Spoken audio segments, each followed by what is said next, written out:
All right, back up in this, feeling tremendous. Lecture 3 for Hermann Hesse Demian, individual responsibility. We're going to call this lecture 3, They're Wrong, but What's Right. We hope to cover sexual awakening, confirmation, individual will, music, thoughts that are lived, what's forbidden, schools, religion. So hang tight. 3 shout outs to start things off, or 4. First, for Professor Salingo. Thank you for giving me your book. I'm using it as my prop, and I'm also reading it. I'll share my thoughts. Professor Higgins, you emailed me back saying students are lucky. Point counterpoint. You're my second shout out, Professor Higgins, but I would say we are all lucky. It's hard not to love the world during spring, I feel. But I would say that we're all lucky, and it's a matter of awareness and recognition of that, and we'll get to that. It reminds me of like Thoreau, all change is a miracle to contemplate, but it is a miracle that's happening at every moment, right? Every moment is, right, you just gotta see it. So we're getting there. Third shout out, Kate, how you doing, baby girl? Let's give it to him, baby girl. Slash J dude, this is a shout out slash a real story that I'm gonna finish at the end. She calls me up earlier this year and it says, they want to label my son ED. It's like, what? They want to do what? ED is emotional disability. It's not a pleasant thing to be labeled when you're 7 years old. I said, who's at this meeting? What are they saying? Right? Send me what they're saying. Like, let's talk about this. Let's figure out your response back. There's a way through this. We'll finish that.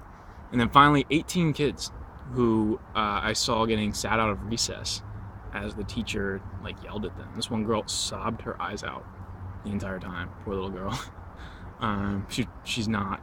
It's probably the only time she'll ever get in trouble at school. So hang in there. I'm gonna finish that story too at the end. So let's discuss what's happening in this book. Mainly starting on chapter 3, and they are, he mentions years have passed. Right? It's called Thief on the Cross. Years have passed. And he's slowly awakening these sexual feelings, so things have gone on for a while, right? And I think it's an interesting chapter in that there's a lot of things that are starting to stir, but there's not a lot of they don't exactly know yet what's up. But it kind of centers around Damien and Sinclair in their confirmation class, and the way that they would kind of mock the professor.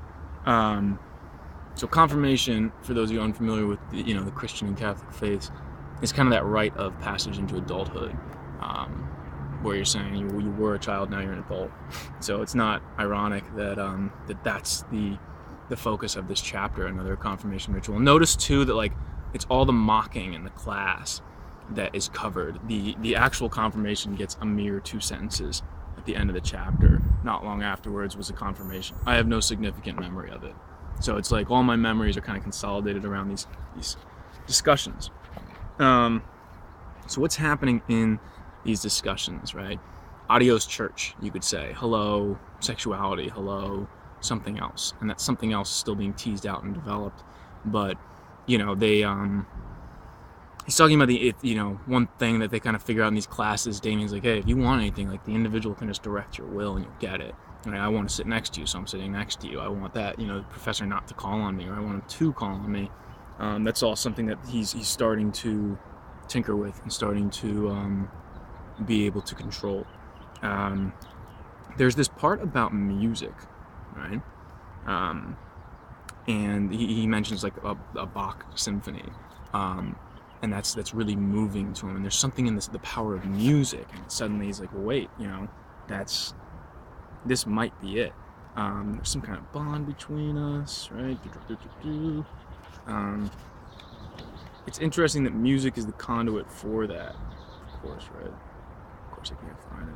I'm standing alone, no, girl, right? But anyhow, right? Text message. Ooh, she's the one, she's the only one. Make me search my cell phone till I'm gone. I'll get to you. All right, focus. Music, willpower, right? Oh, here we go. Bach's St. Matthew's Passion, right? The whole dark, majestic glow of suffering in that mysterious world filled me with the overpowering mystical shudders. So he's like, he feels this like mystical shuddering in music. So there could be something to that, right? That might be one of the clues for him, that for Sinclair, that like unlocks that other world. And let's see here. Demian at one point says good and evil are the same thing. This thief on the cross was a coward because he gave up at the end. He said, okay, sure, I'll just trust you. And he says that's a coward. The one who didn't give up his will and was true to himself until the last moment. Now that's the hero. So Demian kind of flips that story, in Catholicism and Christianity, when Jesus is on the cross and there's two thieves and one confesses and says, welcome me into your kingdom. The other one's like, no, right? And in Catholicism, obviously the one that repents gets the applause. To Demian, not so much, right? He does say good and evil are the same thing, right? And when he hears these messages, Sinclair says he feels he's no longer able to remain a child. He's standing alone. Worship everything. The whole world is sacred, not just this artificially patronized, portioned official half. That's Damian's voice being like, no, everything is sacred, right? We are one kind of thing. But we're also independent, and that's an interesting kind of dichotomy. Demian says, you know what, we're going to have to talk about this another time, because only a thought that's lived has any value, right? And in that he's saying, like, you haven't really lived enough of these thoughts. We haven't experienced the thoughts that we're having. We need more experiences in this. That's certainly true. I mean, sexuality is kind of like, what is it at this point? Like, they'll jump in. They have to learn that. Another interesting part, he says, anyone too comfortable to think for himself and judge his own, be his own judge, simply obeys the laws as they are, right? Other people have commandments. Everyone has to find out for himself what is allowed and what is forbidden to him. So that's an interesting point, right? You have to search, and you'll find your own truths, and you'll find what is forbidden to you. But don't listen to that half that's just telling you, like, this is right and wrong, and this is correct and this isn't. Which brings us back to, the story I alluded to in the beginning, right? So, baby girl listened, and did what was right for focus. It's very distracting, these things. Anyway, did what was right for her son, and she calls me up and she's like, hey, guess what, like, all the testing came back. They switched the teacher. It was always my first recommendation, right? As an early accommodation, perhaps we can implement part of the child study process to see how he would do under the guide of another teacher, but most experienced one, obviously, right? Anyway, test results are back in, and turns out the kid's gifted, not ED. But think about what would have happened to that child if that wasn't the case. I teach special ed, by the way, and there'll be these meetings where they're like, so how are the meds? And I'm like, dang, like, I have, like, turn them up, turn them down. Kid's not doing well, cause it's an odd position to be in. So the kid is gifted, so he'll be able to be treated well in the academic system instead of what would have happened to him.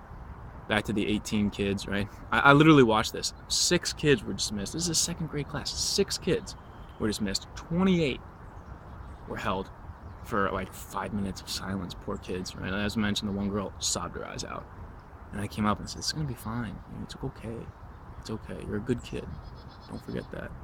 I don't know if the teacher was so thrilled with my whispering that to this girl, but I can't, it's hard for me to just watch that with kids.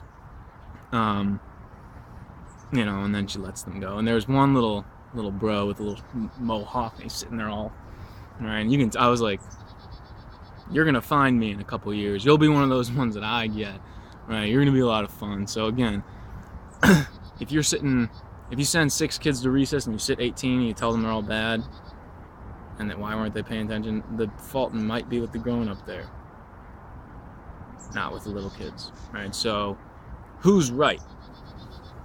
And if the church is wrong, if religion's wrong, which is pretty much what they come to the conclusion of in this chapter, then what's right?